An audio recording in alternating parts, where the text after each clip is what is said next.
2020 was full of societal crisis, the coronavirus pandemic, political discourse, racial unrest. And at the start of 2021, we find ourselves facing a fresh wave of cancel culture. This form of mob rule has dominated almost every aspect of American life: politics, journalism, sports, and education. Those may actually in some ways be the biggest victims of this. Cancel culture within higher education has reached extraordinary heights. Many of our college campuses have become progressive seminaries full of trigger warnings and safe spaces, and the threat to intellectual freedom is only growing stronger. Joining me now is somebody who fights on the forefront against this cancel culture. In his latest best-selling book, The Parasitic Mind: How Infectious Ideas Are Killing Common Sense, Gad Saad shines light on what's at stake in the war against truth. He's now here to discuss this with us. Gad, thanks so much. Oh, my pleasure. Great to be with you. Why is cancel culture getting worse? Can I start with that? Right. So I think in the book, I talk about deontological ethics versus consequentialist ethics. Deontological ethics are absolute truth. So, for example, if I say it is never okay to lie, that is a deontological statement. If I say it is okay to lie if I'm trying to spare someone's feelings, that's a consequentialist statement. So I think what the cancel culture jihadis do is that they believe that there are some things that should not be stated, even though they may be true, because they are taking a consequentialist ethos when they are navigating through this issue. Whereas an absolutist deontological perspective would say you could research whatever you want, you could state whatever you want, as long as you're not inciting violence against anybody, you're not engaging in libel and defamation and so on, then everything is up for grabs. And so I think the cancel culture ethos of consequentialist ethics is unfortunately taking over much of intelligentsia. How is academia being influenced by the idea pathogens that you describe in your book? Yeah, so the idea pathogens that I discuss in the book all of them were spawned originally via the academic ecosystem. As I always try to remind people, it takes intellectuals to come up with really dumb ideas. So if we use the epidemiological model that we're now all familiar with the current pandemic, you first have to identify where the pathogen comes from, then how it propagates, and hopefully find the vaccine against it. And so what I do in the book is I identify these idea pathogens, and I'll discuss, if you'd like, one or two of them quickly here. Yes, please. And then Go ahead. What are these idea pathogens?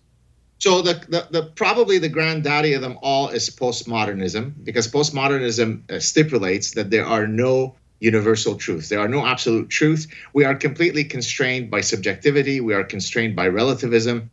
We are constrained by personal biases. And so you might imagine how that's a grossly anti-scientific position to take, because scientists do wake up every day under the working presumption that there are truths to be discovered. Now, of course, truths can change in science, right? What we thought was true 300 years ago may no longer be true today, but we do operate under the epistemological understanding that there are truths to be discovered. So postmodernism is a form of intellectual terrorism. That puts it well. So you go through that, you describe it in academia. Why has it spread through the broader culture so much? I mean, now it seems like you can't go into a corporate boardroom without being assaulted by some variation of wokeness. Yeah, because each of these idea pathogens starts off with a noble cause and with a kernel of truth, but that then becomes, it metamorphosizes into something much more grotesque. So let's take another idea pathogen. Militant feminism is the metamorphosis of originally a reasonable idea, right? Equity feminism is something that we would all support, right? The idea that men and women should be equal under the law is something that, any reasonably, clear thinking person would support.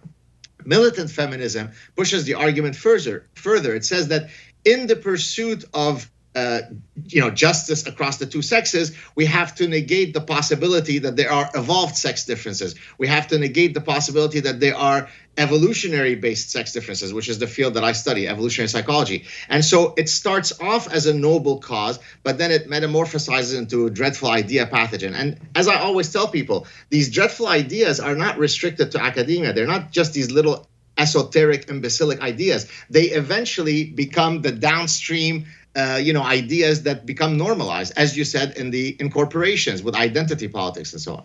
Yeah, I refer to colleges as the laboratories for lunacy because it starts there and then it spreads like a pathogen that gets out of a lab, by the way, and we've seen that now all throughout Right. the culture. But the evolutionary perspective you brought up, I think that's very interesting because for any person who is just in the business, and I say that broadly, but just taking the position of observing, allowing, for example, men to not only be involved in biological males to be involved in women's sports, but even combative sports, things like mixed martial arts and boxing, that a normal person sees this and says, okay, this is insane, right? We all understand this is insane. The left doesn't leave room for that anymore. Explain how otherwise intelligent people can think having a 180-pound guy with male genitalia in a cage fight against a 170-pound female isn't completely crazy. That's what I refer to in the book as the tyranny of the minority, and it's something that I actually discussed first in a testimony that I gave in front of the Canadian Senate. Jordan Peterson, some of your viewers may also know him. I had Jordan on my radio show years ago when he first got in trouble at his university in Canada because he was saying, I'm not going to use the wrong pronouns for people because they feel like it. But go ahead.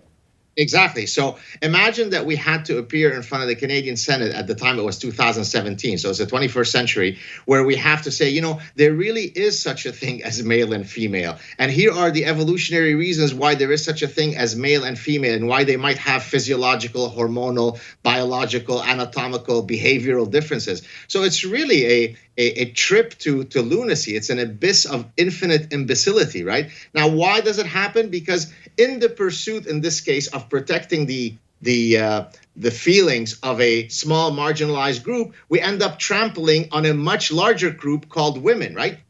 So in protecting the right of a transgender woman, meaning a biological male, to compete against biological females, you're protecting her right, the transgender person, but you are trampling on the right of every single other biological female that is going to lose to this person. Well, there's a hierarchy of victimhood, and regrettably, women don't do as well on that hierarchy as compared to transgender people. What is the appeal of this philosophy for people? I mean, why are people drawn to, you said postmodernism is one of the germs that then causes a kind of intellectual pandemic. What draws people to this? I mean, how do they go down this rabbit hole where they're coming to these conclusions, some of which we're discussing here? So I try to exactly answer this question by seeing if I could look for any commonalities across all the idea pathogens that I discuss in the book. And my conclusion is they all free us from the pesky shackles of reality, right? Postmodernism frees me from a thing called absolute truth. Social constructivism, which is the idea that we are all born with equal potentiality, there are no biological differences between us, frees me from the possibility that I may not be the next Michael Jordan, right? We're all born with the potential to be the next Michael Jordan, and it's only evil socialization that did not make us that. So if I go through each of these idea pathogens, in some grotesque distortion of reality, they free us from the burdensome truth inherent to reality, right? The trans prefix frees me from my genitalia, right? So I could be a biological male who's 260 pounds, 6'7", then I self-identify as woman, I become a woman. I have freed myself from an otherwise pesky biological reality. And by the way, in saying that, that doesn't mean that I don't support transgender rights.